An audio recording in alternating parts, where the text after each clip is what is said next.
everyone. Thank you for joining us on this week's episode of Weathering the Market. I'm meteorologist Kailey Carey. And I'm meteorologist Dion DeLeo.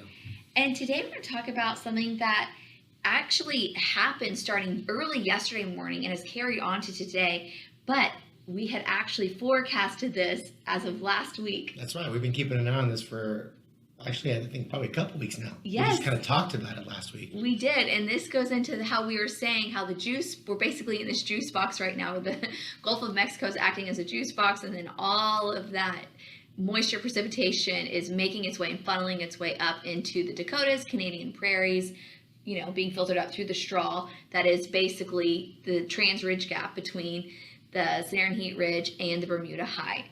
So that rain all came to fruition when? Well, basically, we yesterday, there were parts of North Dakota that saw extensive periods of moderate to heavy rainfall.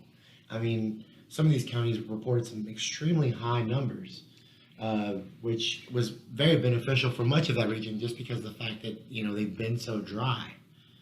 But we're reporting several inches of rain across portions of southern North Dakota, but I guess that's kind of what we're going to talk about because, was it, sure it was beneficial, but was it too beneficial?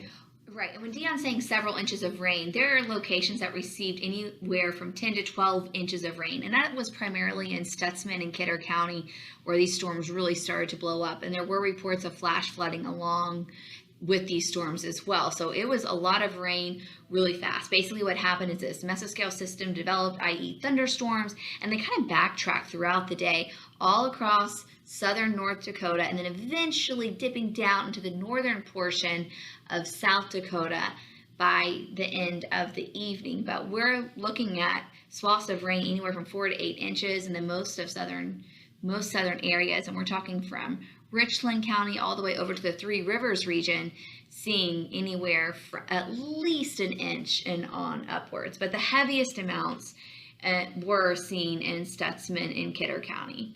So just let me take in mind when we're saying several inches, we're not just talking about 3 inches here. We're saying a lot. I guess it's a little bit of an understatement. Yes.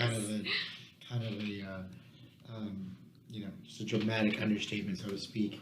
But if you've been following us and you've been kind of listening to what we've been discussing over the last few weeks, a growing dryness in the northern plains has been a long time concern from what we've been watching. Matter of fact, while parts of Montana and North Dakota have been fairly average in terms of rainfall received in the last 30 days, there's still been reports of drought in their topsoil. There's been growing concerns for winter wheat and for soybeans. Although it's not a major soybean producer, but mostly winter wheat in that region. But there are parts of South Dakota that have been below average, at least in terms of their rainfall.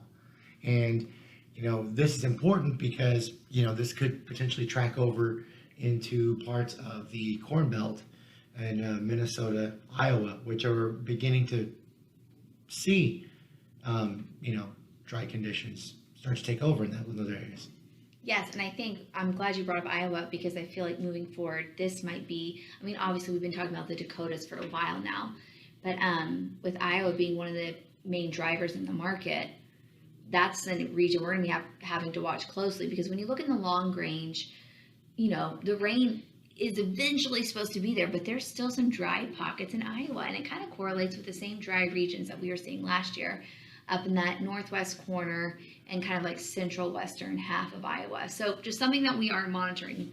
More rain is on the way, but will it come to fruition in the next 11 to 15 days?